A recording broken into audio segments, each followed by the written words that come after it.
Oi pessoal, paz do Senhor, aqui é o Johnny Brooks e neste momento que estou gravando o vídeo, estou gravando em um meio de semana, numa quinta-feira, para ser mais específico. E, bem, este vídeo vai ser publicado em formato de estreia no sábado às 14 horas, mas neste horário eu estarei em um acampamento. Então, eu resolvi deixar uma mensagem para vocês para não ficar sem vídeo ou estudos bíblicos essa semana. Bem, o texto base está em Salmos de número 80, verso 19. E o tema do nosso estudo bíblico é: Deus é especialista em restauração. Bem, o que diz esse versículo?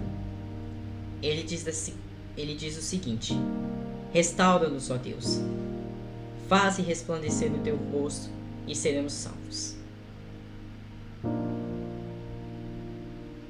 O Salmo 80 não é um canto de desespero sem saída.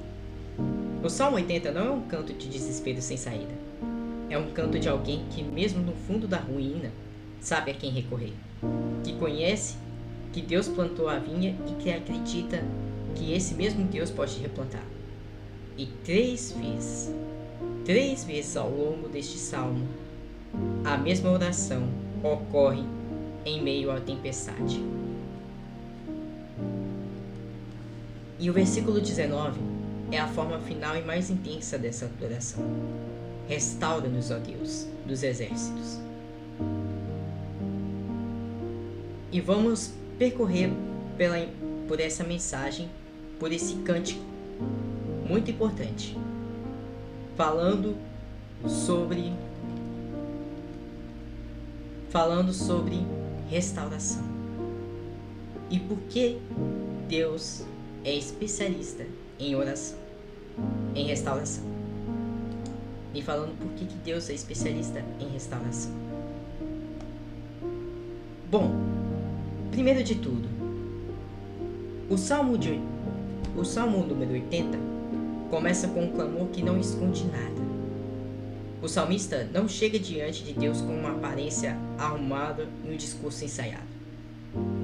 Eu, por exemplo, eu não consegui ensaiar para este estudo, mas é algo que eu deixo para vocês que é muito importante. E o salmista ele não chega com uma aparência arrumada, não. Ele chega com a dor exposta, com o desespero nomeado. Antes de pedir restauração, ele descreve a situação em Salmos 80, nos versos 6 e 7. Fizeste-nos motivo de contenda para os nossos vizinhos, e os nossos inimigos troçam de nós. Restaura-nos, ó Deus dos exércitos, faze resplandecer o teu rosto e seremos salvos. Ó Senhor Deus dos exércitos, até quando te irarás contra as orações do teu povo? Tem-nos dado a comer pão de lágrimas e dado-nos a beber lágrimas em grande abundância. Infelizmente, essa é uma das imagens mais devastadoras do sofrimento em toda a leitura bíblica. O alimento diário virou lamento. A bebida diária virou choro. Não há romantismo aqui.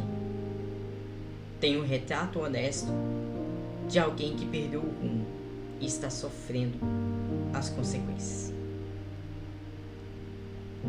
E aqui tem uma lição que precisamos extrair antes de avançar. A restauração começa no diagnóstico honesto.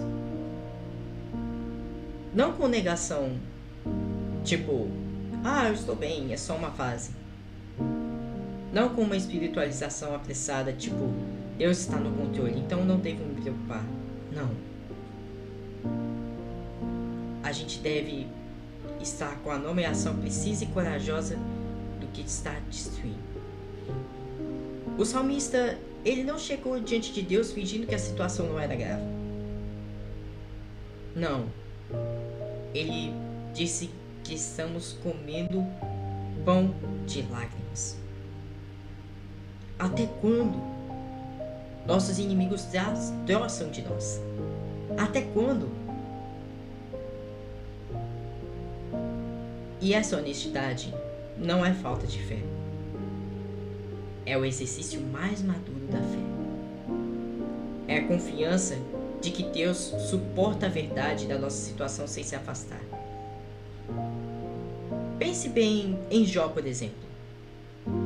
Abriu a boca, amaldiçoou o dia do seu nascimento antes mesmo de ser restaurado.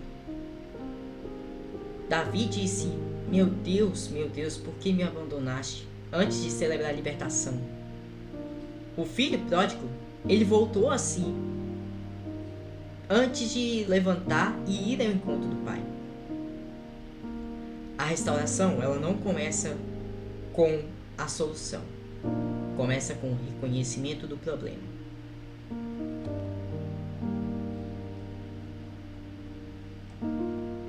O segundo ponto que eu quero deixar para vocês é sobre o refrão: restaura-nos. Restaura-nos, ó Deus. E bem, o que significa restaura-nos em hebraico? Restaura-nos significa hashivenu, que significa voltar, retornar.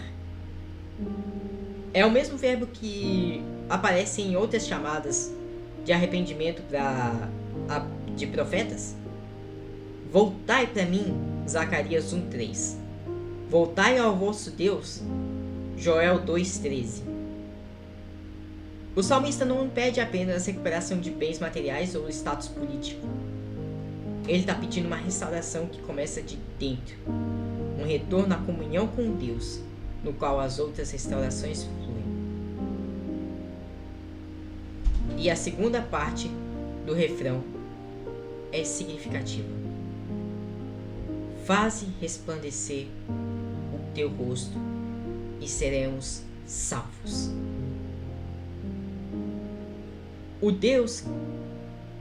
O rosto de Deus resplandece e é a imagem bíblica da aprovação divina, da bênção em ação.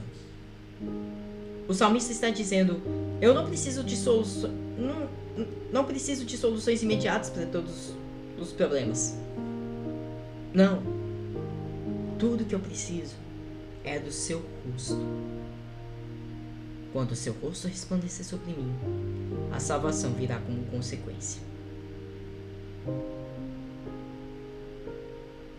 E essa parte, restaura-nos, ela nos ensina algo sobre oração que Jesus confirmaria séculos depois. Persistência é expressão de fé. Em Lucas 18, temos a história da viúva. Ela não era desconfiante do juiz, ela era determinada. O salmista que repete restaura-nos não está achando que Deus não ouviu de primeira. Ele está crescendo na compreensão de quem é o Deus a quem está pedindo. Cada repetição é uma afirmação renovada. Eu não desisti. Eu continuo crendo que tu podes. Terceiro ponto. A vinha e o jardineiro.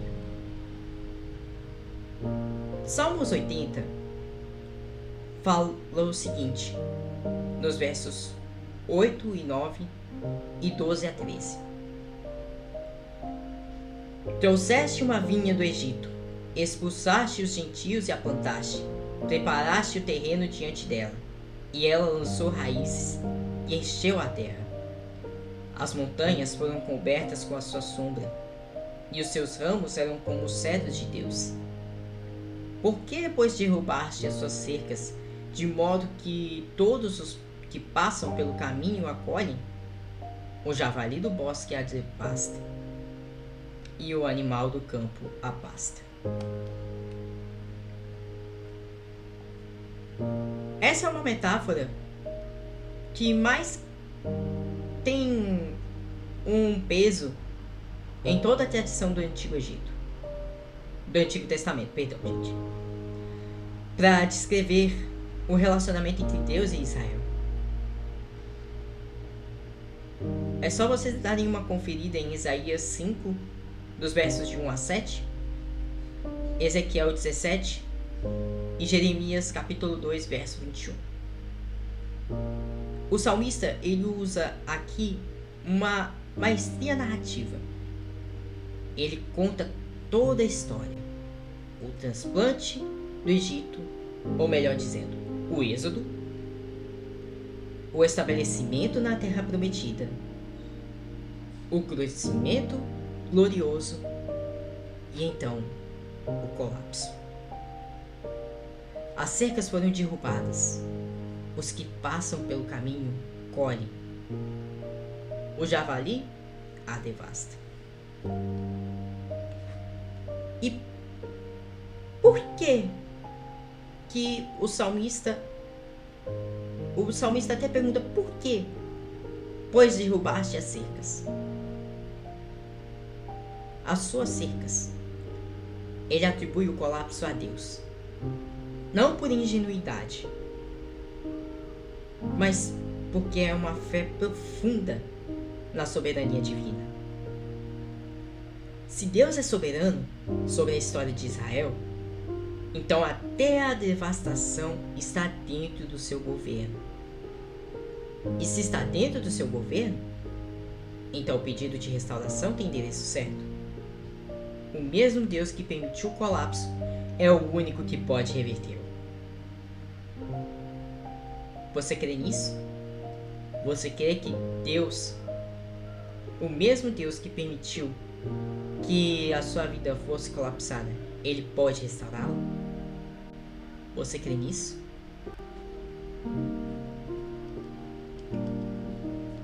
E então, nos versos 14 e 15, a gente vê o seguinte: ó Deus dos exércitos, volta, olha do céu e vê, visita esta vinha e o que a tua destra plantou, e o filho que fortaleceste para ti mesmo. 4 verbos: volta, olha, vê, visita. Isso é um convite de retorno à atenção de Deus sobre o que é seu. E o argumento que o salmista usa para justificar esse pedido é: o que a tua destra plantou. Ele está dizendo a Deus: essa vinha não se plantou sozinha, foi tua mão que colocou ali. Isso que está destruído era obra sua, Deus.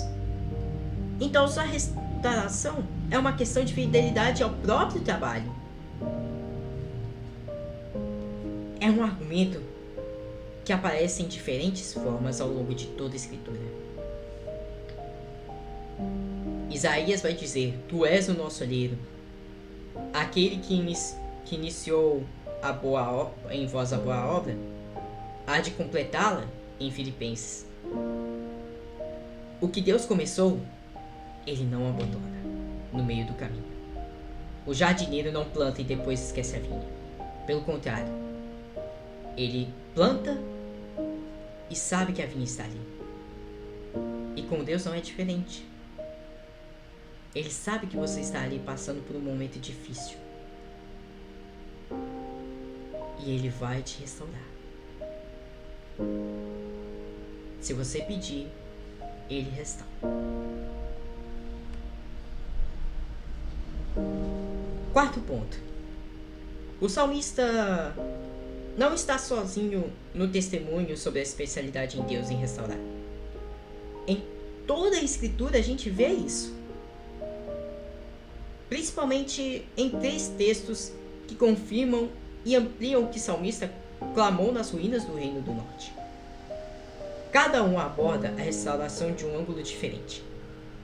e juntos formam uma teologia completa da obra restauradora de Deus.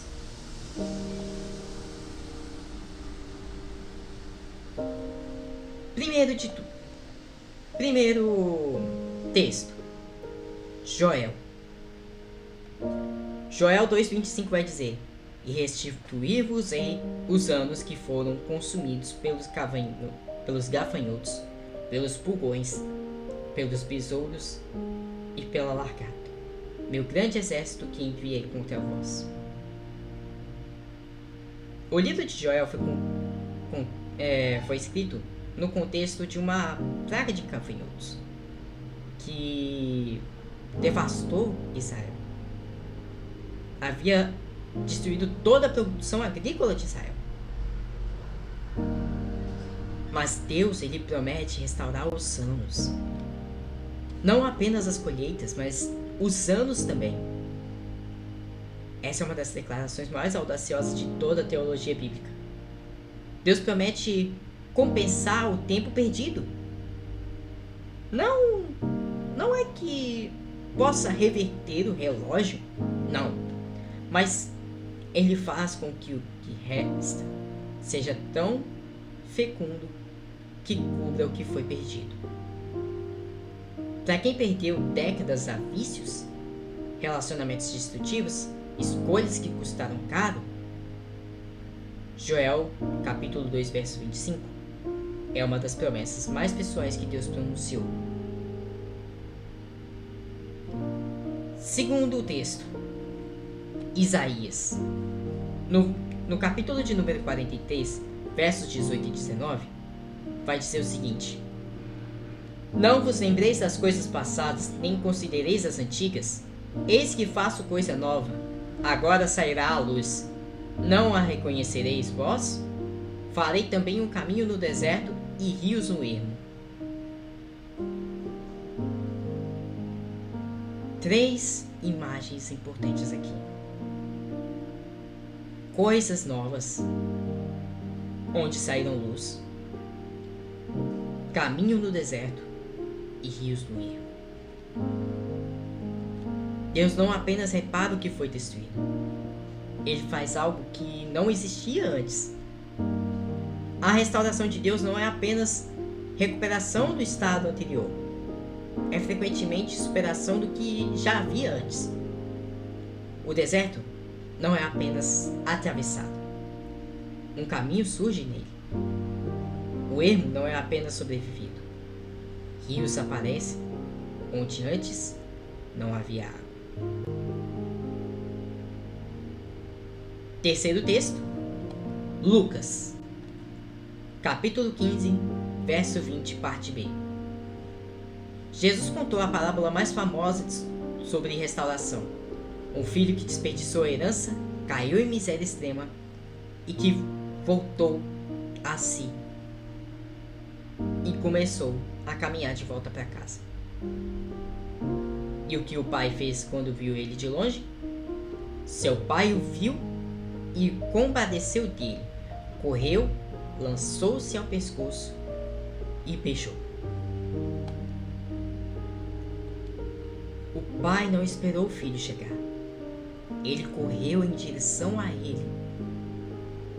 Em culturas do Oriente Próximo Antigo, um homem de dignidade não correria.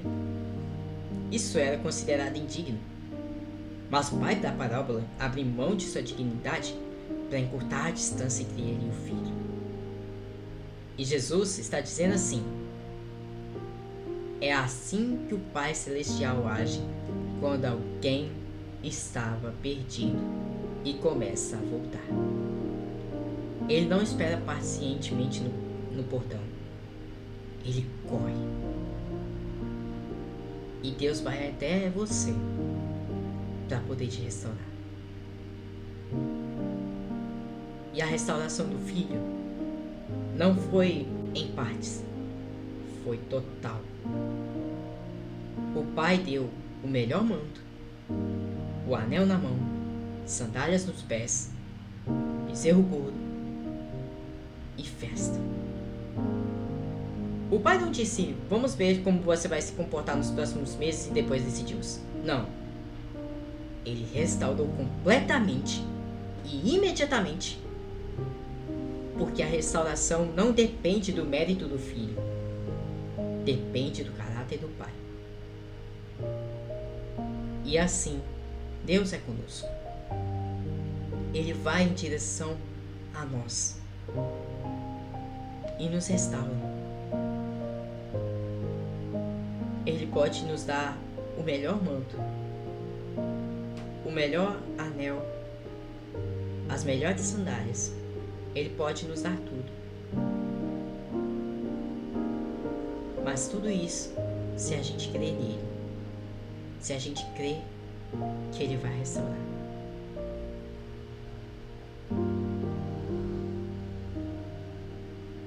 Então, concluindo, o Salmo de número 80 diz: restaura-nos, ó Senhor, Deus dos exércitos, faze resplandecer o teu rosto e seremos salvos. O salmista chegou ao fim do poema ainda pedindo, ainda clamando, ainda crendo que Deus plantou e ainda pode replantar a vinha. E o fato é que esse salmo foi preservado, cantado, incluído no saltério, nos diz que essa oração foi respondida. Israel sobreviveu ao exílio. A vinha foi replantada. O rosto de Deus voltou a resplandecer.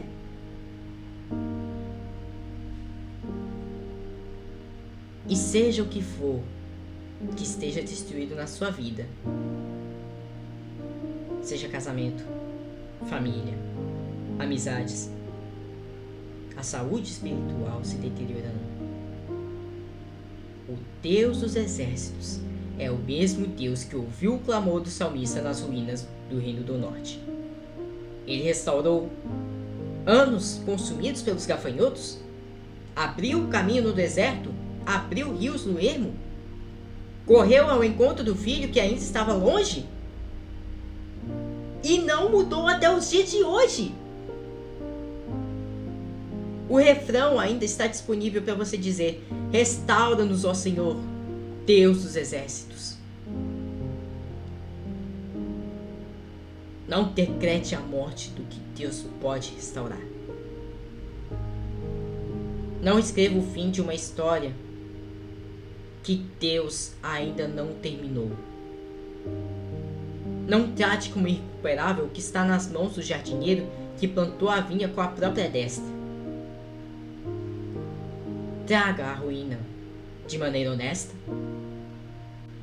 Repita com frequência: restaura-nos, ó Senhor. Restaura-nos. Restaura-nos. Foi a tua mão que plantou isso. E creia que Ele restaura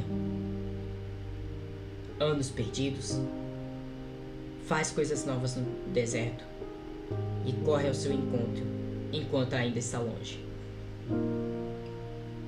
Deus não é apenas capaz de restaurar. Ele é especialista em restaurar. Ele é o que ele faz. Pai, muito obrigado por mais um vídeo que o Senhor está nos concedendo hoje. Por mais um vídeo que está sendo gravado hoje. Pai, eu te peço, restaura-nos, ó Senhor. Se tem alguém aqui que perdeu um casamento, que perdeu uma família, que perdeu algum amigo, que está com a saúde espiritual se deteriorando, que tem a saúde física que está indo abaixo, Senhor, eu te peço, restaura a saúde daquela pessoa, a saúde física, a saúde espiritual, restaura aquele casamento que está ali, Senhor, restaura, Senhor, aquela amizade que se perdeu no meio do caminho, Restaura, Senhor, aquele filho que antes pregava, falava do teu nome e que não está mais na igreja. Restaura aquele filho, Senhor,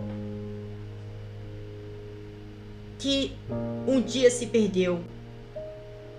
Restaura aquele casamento, aquela amizade que se destruíram, que não estão destruídos por completo. Nisso eu creio.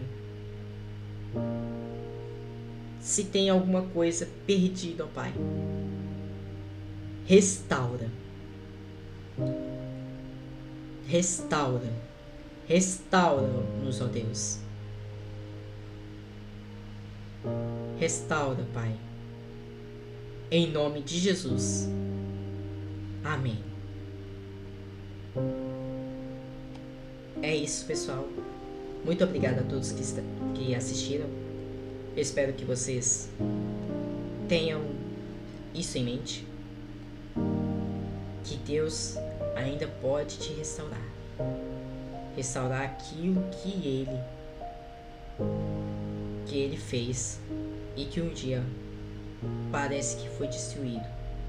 Mas Deus restaura.